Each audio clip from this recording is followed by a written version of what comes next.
रंजना कभी ब्रश नहीं करती थी। उसे कितनी बार उसके माँ बाप ने डांटा, लेकिन उसका कोई असर उस पर होता ही नहीं था, जिस कारण से उसके दांत पीले पीले हो जाते हैं।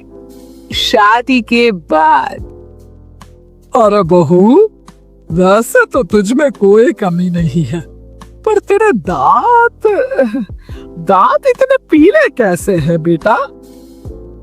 कैसे मतलब? कोई सर्जरी थोड़ी ना कराई है। वो तो क्या नाम, मैं ब्रश नहीं करती थी तो पीले हो गए। अब क्या करूं? आप कहे तो लाल करवा लूं या फिर काले? यार ये क्या है, क्यों माँ से लड़ रही हो? लड़ रही हूँ?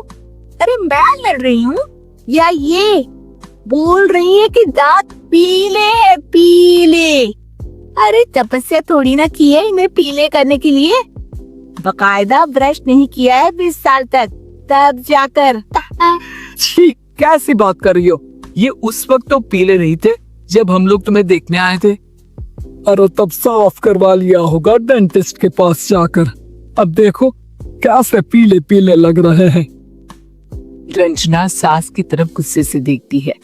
फिर शुरू हो गई पीले पीले पीले। अरे पीले तो तब भी थे जब मेरे हाथ का रसगुल्ला उड़ा उड़ा कर खा रही थी और बोल रही थी, लड़की नहीं गुणों का खजाना दे रहे भाई साहब। अब वो लोग करते भी तो क्या करते, पीले दांत वाली बहू पल्ले पड़ी थी तो झेलना तो था ही। एक दिन कीर्तन में रंजना गाना गा रही थी। अरे कमला बहन, माँ का द्वार या तो सब शुद्ध होकर आते हैं, फिर अपनी बहू को ब्रश भी नहीं करवाती तुम। दूर से पीले पीले दांत भक्ति में बाधा उत्पन्न कर रहा है। और कोई 2 साल के बच्चे थोड़ी ना लेकर आई हूँ मैं बहू बनाकर। अच्छी खासी लड़की है, अरे कैसे करवाऊं ब्रश?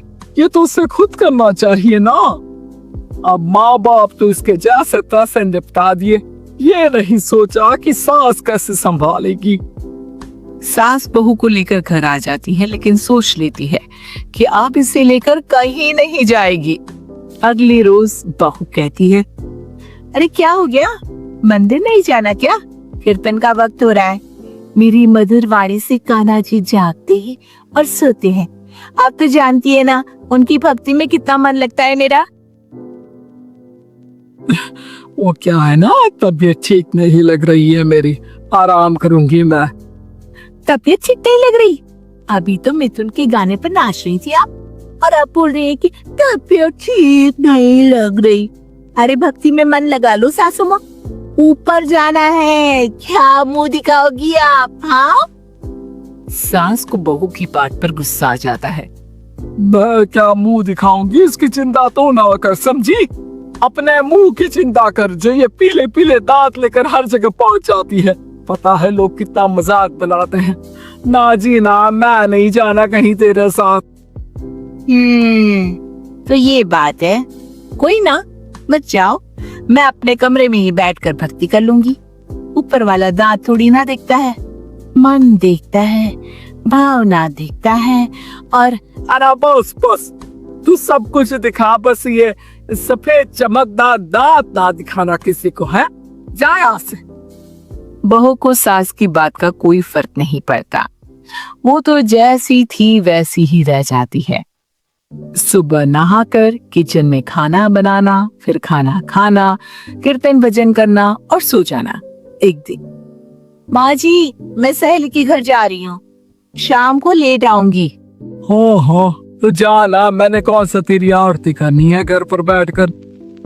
रंजना सहेल के घर जाती है, जहाँ वो पार्टी में जाने की तैयारी कर रही होती है। अरे शिखा, कहाँ जाने की तैयारी कर रही है? मैं गलत वक्त पर आ गई क्या? अरे नहीं यार, उल्टा सही वक्त पर आई है। मैंने ये साड़ी और ज्वेलरी निकाली है यार, शाम को इनके ऑफिस की एक पार्टी में जाना है। बताना कैसा लग रहा है ये सब? नहीं यार, इस ड्रेस के साथ तो वो वाली ज्वेलरी अच्छी लगेगी। हाँ हाँ सही बोल रही है, मैंने ध्यान ही नहीं दिया। वैसे तो हमेशा से मस्त फैशन सेंस रखती है, तो बड़ा जाती होगी ना पति के साथ पार्टी में। रंजना कुछ नहीं बोलती, बस सोचती है कि यार काश ये बात सही हो जाती। पर मैं क्यों नहीं जाती पार्टी में? क्या इन लोगों की कोई पार्टी होती नहीं होगी? रंजना घर आती है और रात में पति से सवाल करती है, एक बात बताइए, आप मुझे किसी पार्टी में क्यों नहीं ले जाते? क्या आपकी यहाँ ऑफिस में पार्टी नहीं होती? पति बेचारा क्या कहता कि दांत पीले हैं तुम्हारे इसलिए। अरे कोई पार्टी होती नहीं हम लोगों के ऑफिस में, तो कहाँ से लेकर जाऊं?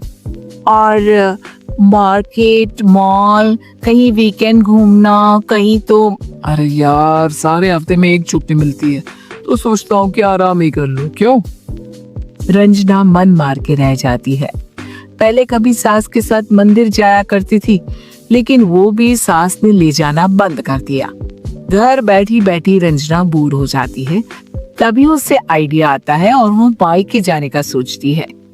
सासू माँ, 2 दिनों के लिए मम्मी के घर जा रही हूँ। अच्छा अच्छा ठीक है, आराम से जा। और हाँ, माँ से कुछ अच्छी आदत सीख कर आना कि कैसे शरीर के हर भाग की तरह दांतों की सफाई भी जरूरी होती है, समझी? शुरू हो गई ना आप। वो लोग आपकी तरह नहीं है कि छोटी छोटी बात का बतंगड़ बना दे। उन लोगों के लिए मैं मायने रखती हूँ, ना कि मेरे पीले पीले दांत। रंजना माँ को बिना बताए उन लोगों को सरप्राइज देती है, लेकिन जैसे ही वो दरवाजे पर पहुंचती है, अंदर देखती है कि घर वाले कहीं जा रहे होते हैं। अब माँ, काश रंजना दीदी के दांतों वाली प्रॉब्लम नहीं होती, तो वो भी हम लोगों के साथ चलती ना बुआ जी की बेटी की शादी में। हाँ बेटा, लेकिन अब उसे कौन समझाए कि उसको उसके पीले दांत नहीं दिखते, लेकिन उसके आसपास के लोगों को कितना एम्बैरेसिंग फील कराते हैं। मुझे तो कितनी बार उसके स्कूल की टीचर ने शिकायत की कि उसके साथ कोई लड़की बैठना भी नहीं चाहती, और ना ही कॉलेज में कोई उससे बात करना चाहता था। लेकिन पता नहीं क्यों उसे ये बात समझ में ही नहीं आती। कोई कमी नहीं है उस लड़की में, बस यही के दांत पीले हैं।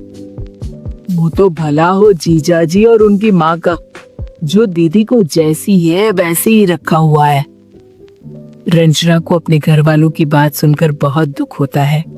वो सोचती है कि वो क्या करे, लेकिन फिर वो सीधा डेंटिस्ट के पास जाती है, अपने दांत चमकाती है और कसम खाती है कि वो रोज ब्रश करेगी।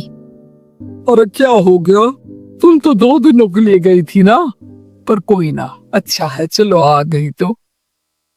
रंजना सास के सामने आकर खड़ी हो जाती है और पूरी स्माइल करती है, उसके चमकदार दांतों को दिखाती हुई। हाँ? चल रहे पंडित। माँ, मुझे माफ कर दीजिए, मैंने आप लोगों को बहुत एम्बैरेसिंग फील करवाया। मैं आज से रोज ब्रश करूंगी।